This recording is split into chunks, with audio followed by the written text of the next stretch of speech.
Hey, what's going on, guys? I'm Pavlov. Welcome back to another video. Today we are going to be making a tier list of the best Apex Legend characters. I'm just doing this video because for the past 2 weeks I haven't held up for the amount of videos I should be making. I promise you at least 2 videos a week, and for the past 2 weeks I have given you a total of 1 of those 4. So this week I'm going to be giving you 3. As you know, today is not the usual Sunday or Wednesday. So, yeah, this is just a little bonus from me because I feel bad because I haven't held up. Anyway, let's get into it. Now, each Apex Legends character has a set of attributes that set them apart from a different character. Every character will have a separate passive, tactical, and ultimate, while some characters will have perks. There are 3 different perks in the games, one of them being low profile, one being recon, and the other being fortified. Now, these are just some things to keep in mind while making a tier list of the characters. Let's get into it. To start off, we have the character Bangalore. Bangalore is a very subpar character. Her passive just makes her run faster when she's being shot at. Her tactical is just the smoke grenade that no one can see through. It doesn't help your team any more than it hurts it.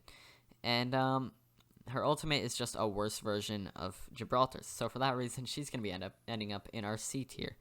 I don't think she's the worst character in the game. I just think there's everyone, except for maybe 1 or 2 characters, that is better than her.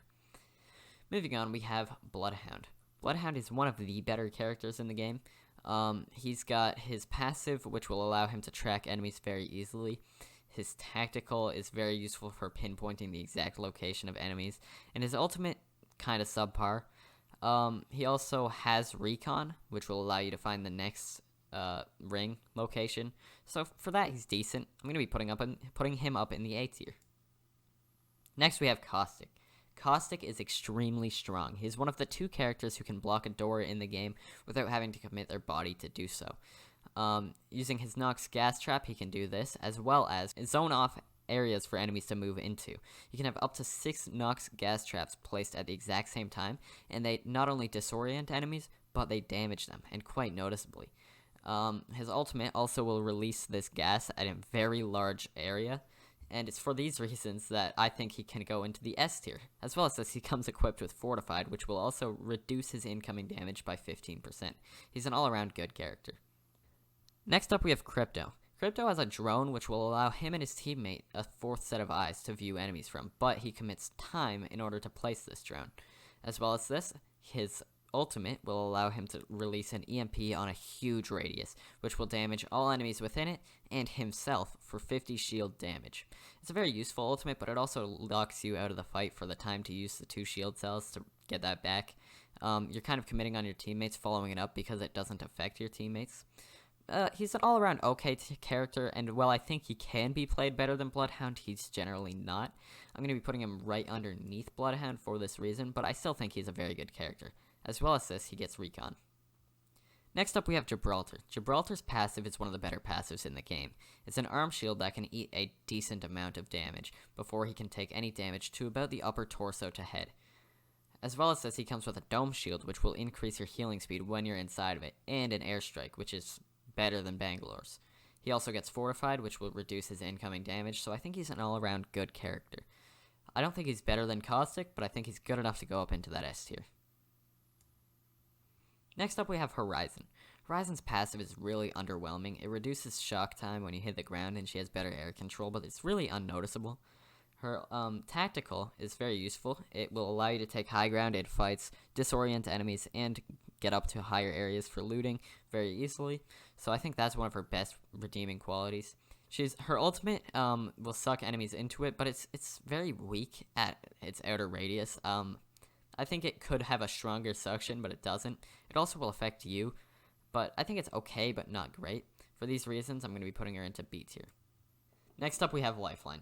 For anyone who's played a decent amount of Apex Legends, you'll know that Lifeline is arguably the best character in the game.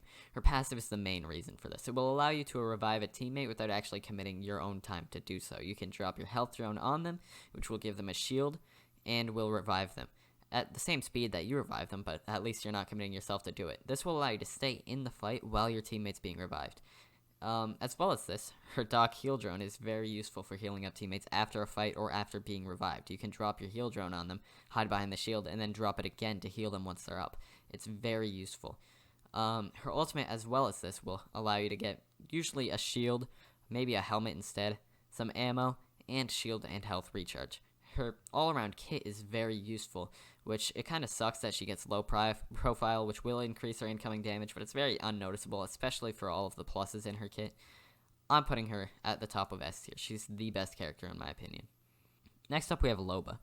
Loba has one of the fastest charging ultimates in the game. From what I know, she competes only with Octane, and her ultimate is much more useful than Octane's. It will allow you to pick up pretty much any piece of loot in a certain area.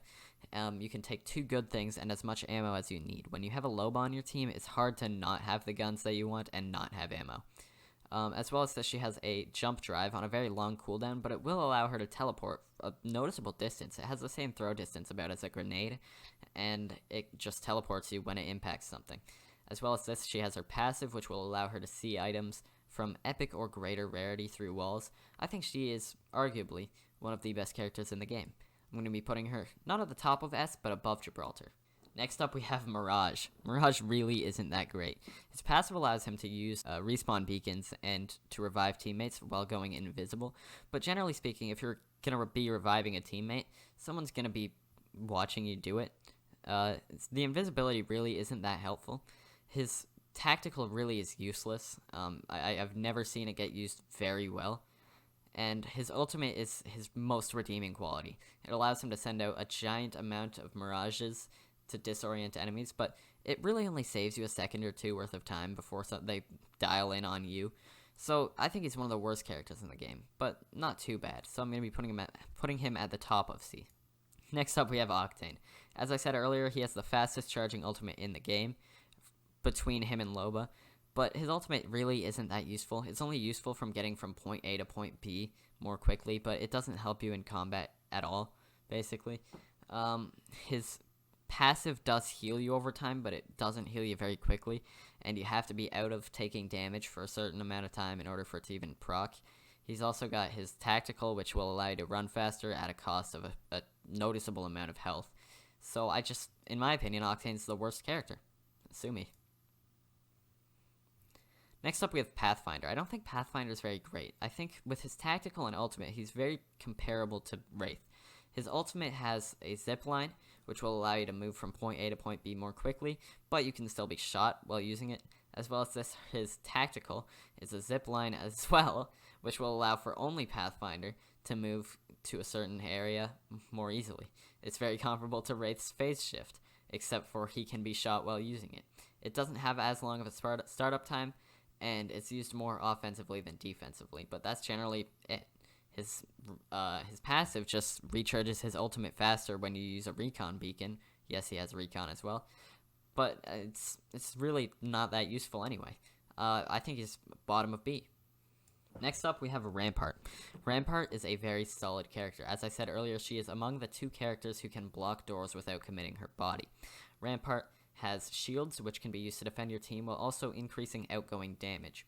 Her ultimate is insane if you can catch an enemy with his pants down, but it's very niche.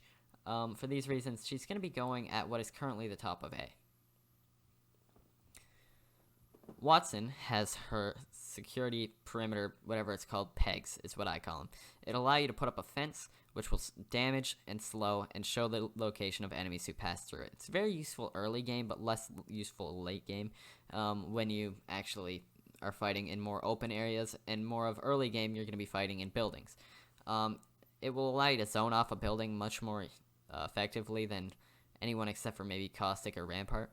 But her ultimate is actually pretty decent. It acts as a trophy system, which will destroy friendly and enemy grenades who go near it, and it will recharge anyone who's near their shield. So when you get into a fight, it's very useful to drop her ultimate. It actually recharges relatively quickly, and in case you wanted it on the spot, you can use an ultimate accelerant, which you can carry more of, in order to get 100% of your ultimate.